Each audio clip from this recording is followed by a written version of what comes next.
Memancarkan darah dan langit kuno, 3 siluet terbang melewati langit seperti kilat. Di bawah kata-kata tegas Qin Yichen, Lei Yunyu dan Qing Zhengyi tidak punya pilihan selain berjanji padanya. Di hati Qing Zhengyi, Qin Yichen adalah penguasa yang tidak takut pada apapun di surga atau bumi. Saya khawatir apa yang dia katakan tidak sesederhana kata-kata marah. Adapun Lei Yunyu, meskipun dia sangat enggan mengambil risiko sebesar itu, tetapi karena kata-kata Qin Yichen, dia juga merasa bersalah karena penipuan. Dan, untuk beberapa alasan, dia memiliki kepercayaan yang tidak dapat dijelaskan pada Qin Yichen. Mungkin orang ini benar-benar memiliki kemampuan untuk melindungi dirinya seperti yang dia katakan.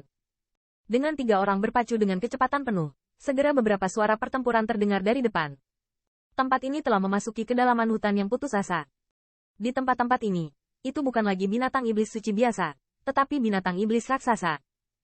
Selain itu, binatang iblis tingkat binatang raksasa ini sangat mampu 1 lawan 2. Atau bahkan lebih, melawan pembangkit tenaga sinar raksasa biasa. Oleh karena itu, bahkan pembangkit tenaga listrik dari keluarga monster petir dan keluarga kerajaan agung, kecepatan mendekat diperlambat. Jenis fluktuasi di depan tampaknya lebih dari pembangkit tenaga listrik suku saya. Setelah merasakan suara bulat datang dari waktu ke waktu, alis Lei Yunyu sedikit mengernyit, dan suaranya sedikit serius. Hai, mendengar ini, telapak tangan Qing Zhengyi bergerak sedikit, gelombang aneh terpancar dari telapak tangannya. Tetapi untuk sesaat, sinar roh jahat abu-abu tiba-tiba muncul dari udara. Apakah keluarga kerajaan jahat besar? Wajah Qing Zhengyi membeku dan dia tenggelam. Mendengar ini, tubuh Qin Yichen sedikit tegang. Itu sama seperti yang dilakukan penatua badai petir saya.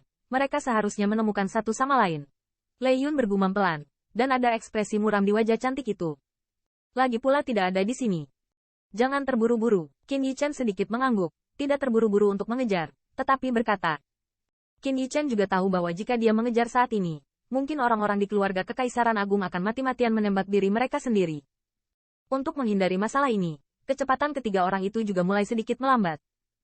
Selama 2 hari atau lebih berikutnya, Qin Yichen 3 orang telah berada jauh di belakang, dan telah bertemu dengan beberapa materi surgawi yang cantik harta duniawi di sepanjang jalan. Tetapi mereka tidak tinggal terlalu lama. Lagi pula, hal-hal itu tidak terlalu menggoda bagi mereka.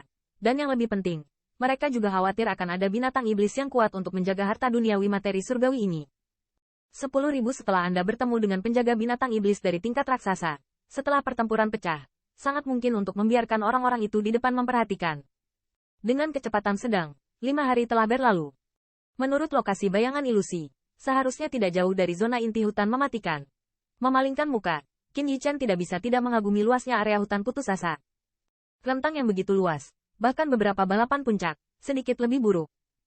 Bagaimana bisa ada area seluas itu di benua 10.000 benua ini tanpa ada kekuatan yang mendudukinya?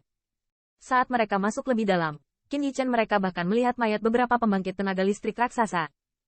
Jelas, binatang iblis di dalamnya menjadi semakin kuat, dan bahkan dengan pimpinan raksasa puncak, pembangkit tenaga listrik sudah mulai jatuh.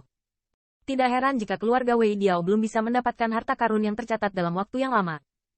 Hanya binatang buas yang tidak menyenangkan di jalan sudah cukup untuk membuat sebagian besar pembangkit tenaga listrik yang mereka kirim menjadi rusak.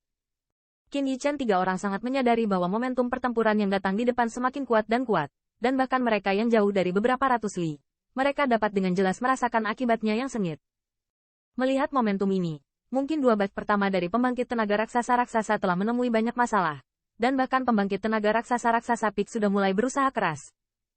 Dalam hal ini, Qin Yichen, mereka hanya bisa menghentikan tubuh mereka, dan ingin menunggu sampai gerakan kekerasan di depan mereda sebelum melanjutkan.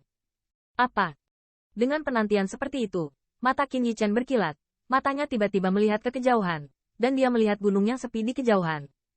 Pada saat ini, gunung tersebut tampaknya dipengaruhi oleh kekuatan sihir yang menakutkan, dan gunung itu telah runtuh menjadi 2. Apa itu?